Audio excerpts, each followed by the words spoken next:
Seman Retention Squad, my spiritual family. What's going on, fellas? All right. And ladies, if you're out there too, and watchers and bots and whatever you are, welcome. Welcome to my living space where I sleep and I do other things in here. That's really none of your business. So, kidding. Okay.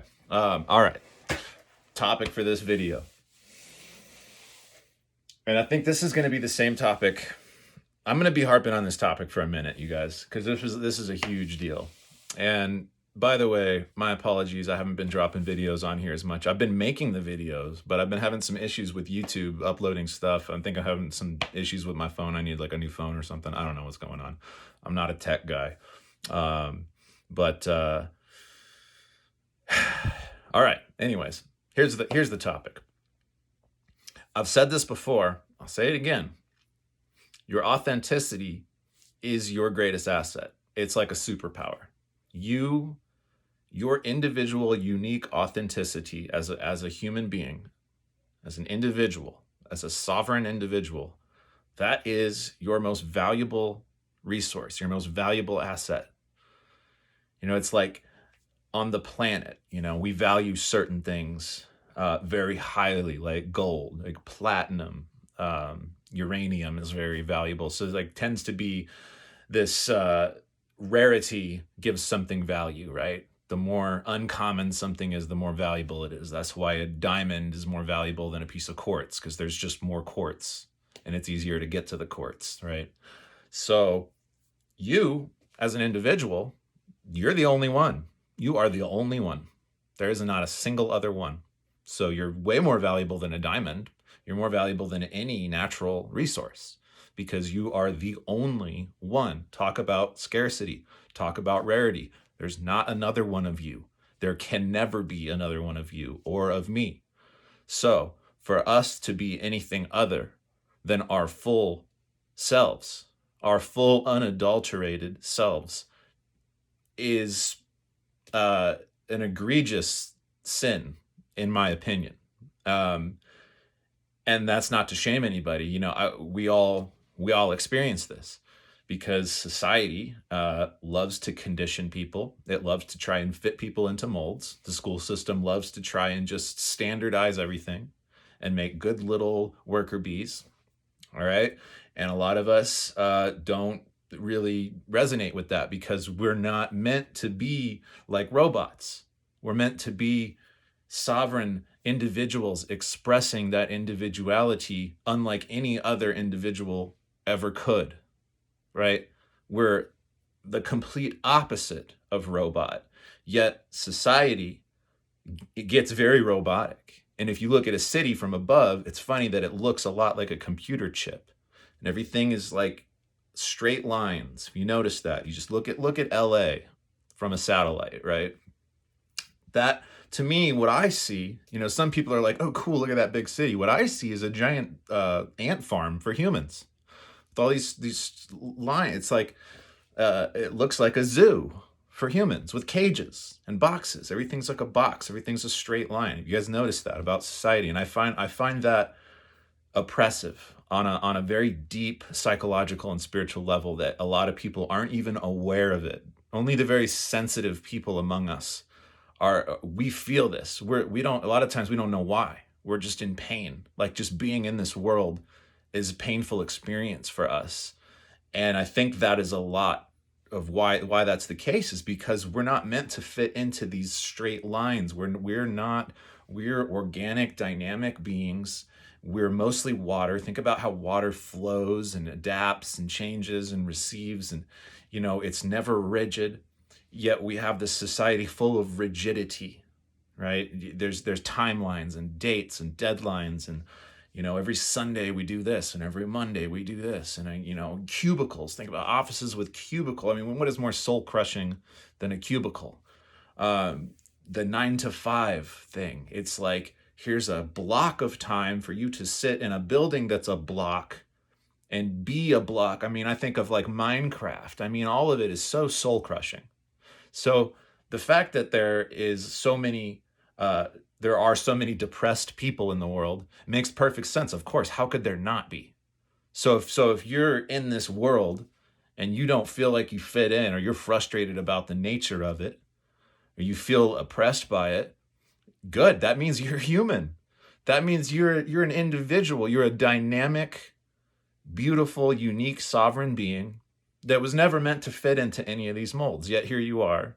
And society tries to push you to fit into the mold. And if you don't fit into the mold, well, then you get this fear of, well, maybe I'm not going to measure up. Maybe I'm not going to succeed in this society, because there's also this kind of hierarchy thing that we have in society. There's people that are successful and people that are failed. You got your homeless people, and then your CEOs, and you got your people with lofts overlooking the city, and then you got your people sleeping in the tents.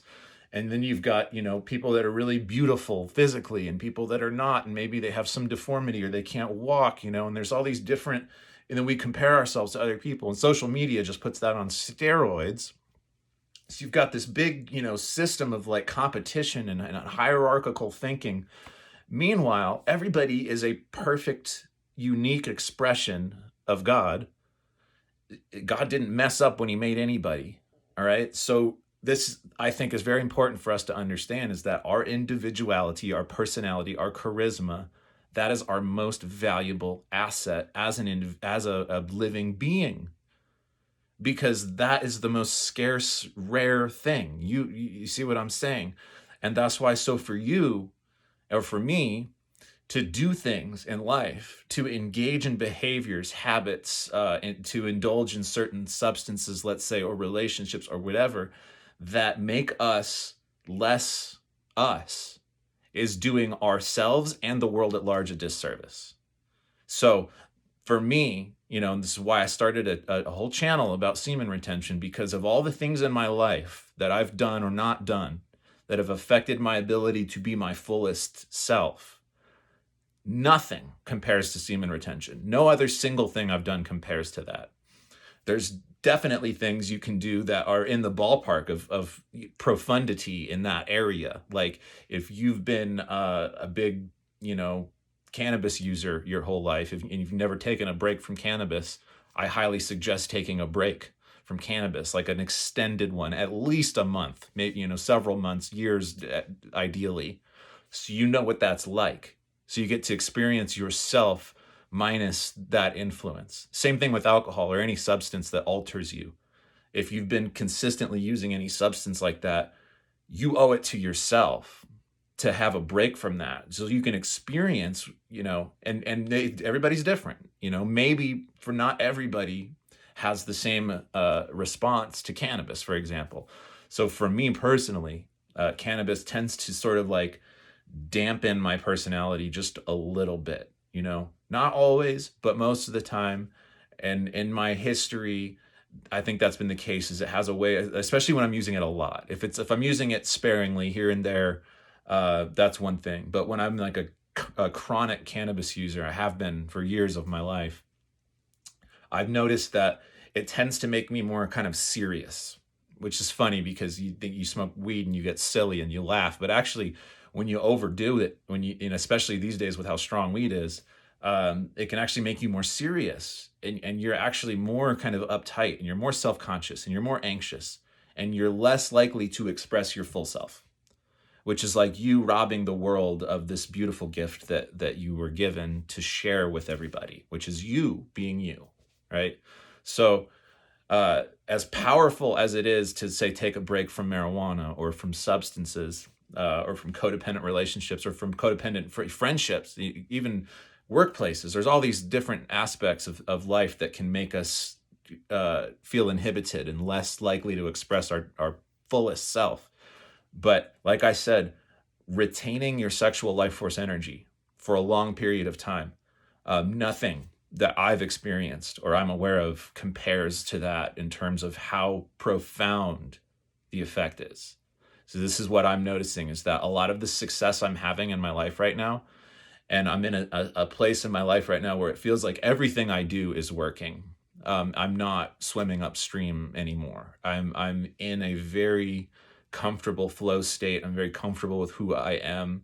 I express myself freely. I tend to make people laugh a lot. People tend to like me for that. They like having me around because I'm a positive person. I don't complain. I'm comfortable in my own skin.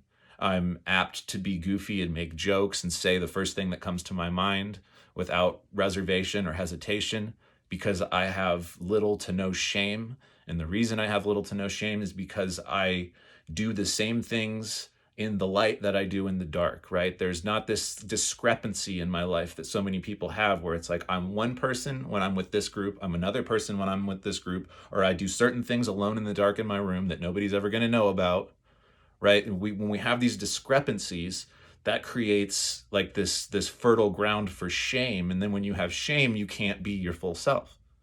So there is this potency in abstaining from lustful behavior, from abstaining from the corn and this, right?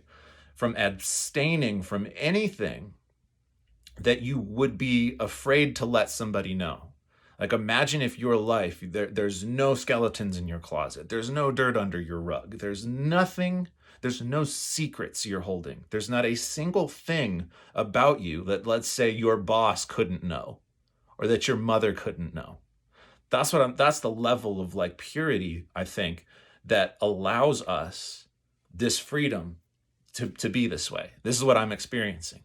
Not until I've had this purity and this level of like, well, I literally have nothing to hide from anybody. Now I'm free. It's like I can't mess up. Even if I mess up, what is that? I'm human. Yeah, okay. Sometimes I stutter. Sometimes I trip. Sometimes I drop something. So what? Who doesn't? And I could just laugh about it, So, all right. That's enough for this video. I love you guys. Stay on the path. It's worth it. The dating apps, the corn, all this shit. I'm telling you guys, never go back. Never go back. It's a trap. It's a freaking black hole. It's a vacuum. Do not go back. Stay on the path. I know it gets hard sometimes. I know there's temptations. I know sometimes you have pulls, maybe the female attraction stuff gets to you, whatever. Stay the course. Promise you guys, you will not regret it. All right, signing out.